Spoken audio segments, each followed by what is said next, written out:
Oke, assalamualaikum sobat cupang mania.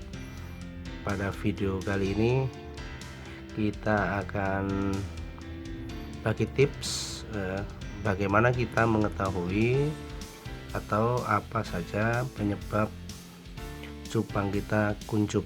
Nah, kuncup ini memang tanda-tanda sakit ya, cupangnya sakit. Nah, apa saja penyebabnya? Sebab ini masalah umum ya, tentu bagi teman-teman sekalian, sobat sekalian sempat mengalami hal yang demikian ini, punya cupang kemudian kuncup. Apa saja penyebabnya gitu loh, menanganinya bagaimana? Oke, untuk video kali ini kita coba untuk mengidentifikasi penyebab kenapa cupang kita kok kuncup ya. Kuncup itu nanti sakit, kemudian tidak mau makan dan mati pastinya. Oke, apa saja yang menyebabkan cupang ini kuncup kemudian sakit, tidak mau makan dan mati? Itu paling tidak ada 4 hal ya, 4 hal yang wajib kita ketahui sehingga kita nanti bisa menjaga cupang ini tetap sehat. Oke, kita mulai. Satu, pasti sebab cupang ini ada di tempat yang kecil sehingga otomatis oksigennya tidak banyak ya, alias sedikit ya, sedikit sekali oksigennya. Nah, ketika oksigennya sedikit, otomatis kita mesti jaga kualitasnya ya, kualitas sehingga cupang ini tidak butek ya, butek kayak ini kebetulan kasusnya butek sehingga bisa menyebabkan cupang itu sakit ya, atau kuncup nanti. Nah, butek semacam ini kenapa? Sehingga kita mesti mengganti, telaten mengganti paling tidak ya 3 kali 24 jam lah ya, kita ganti, kita telaten ganti sehingga tetap dijaga supaya tidak budak gitu. Sebab kalau budak apalagi sampah-sampah itu bisa saja disebabkan oleh makanan, sehingga dan cupangnya pun kan membuangnya juga di dalam juga sehingga menyebabkan munculnya amonia yang membahayakan bagi cupang itu. Oke, itu satu. Yang kedua itu makanan, sobat sekalian. Makanan itu bisa makanan hidup atau makanan mati ya. Makanan hidup itu kayak cacing, kutu, jentik dan lain sebagainya. Makanan mati ya pelet dan sejenisnya itu. Nah, yang saya maksud di sini adalah kaitan dengan makan itu, ngasih makan tidak usah banyak-banyak atau secukupnya lah ya, secukupnya.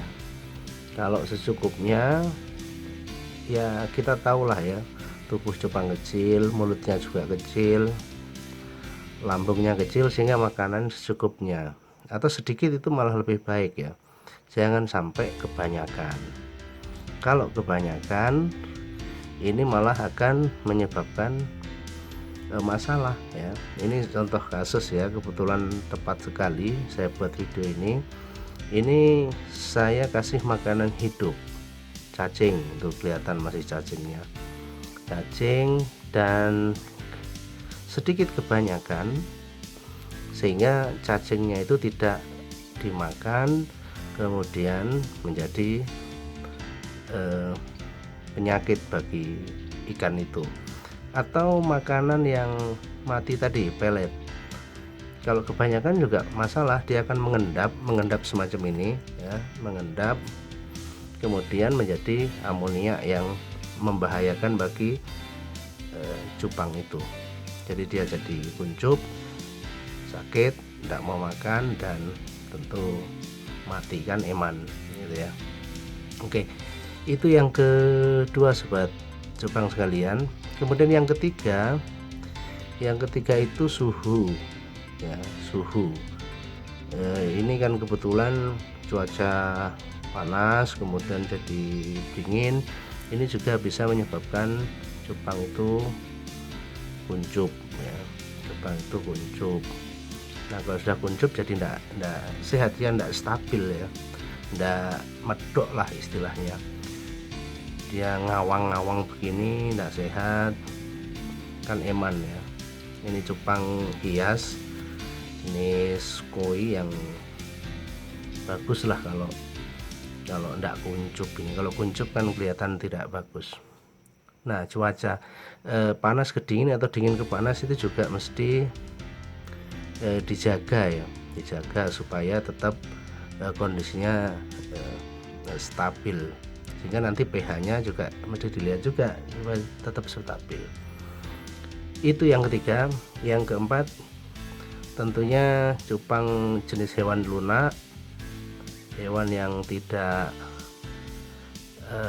pengen tenang ya, sehingga kalau tempat ini digoyang-goyang, nah ini maksud saya begini ya, coba ya, ini digoyang-goyang, gampang digoyang atau diopo-opo, ini juga menjadi masalah ya, ikannya jadi pusing, ikannya nggak stabil, ikannya kuncup, sakit, nggak makan dan mati. Sehingga dengan tempat yang kecil butuh kondisi yang tenang, tidak gampang digoyang-goyangkan, yang kemudian mengakibatkan cupang menjadi tidak sehat alias kuncup.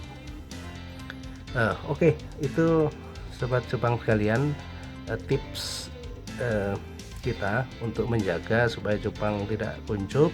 Paling tidak kita bisa mengidentifikasi apa saja penyebab-penyebabnya itu, sehingga kita bisa menjaganya, cupang kita sehat, cupang kita bagus, dan cupang hias ini bisa membuat kita lebih apa ya, sugesti tenang gitu ya.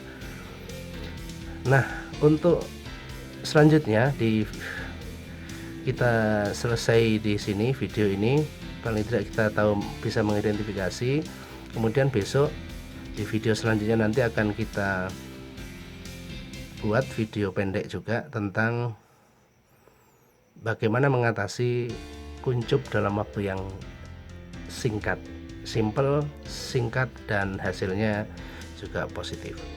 Oke, demikian sobat cupang sekalian. Kalau manfaat silahkan like, comment, and subscribe. Kalau tidak ya enggak usah ya. Mudah-mudahan manfaat. Sampai ketemu di video selanjutnya. Assalamualaikum.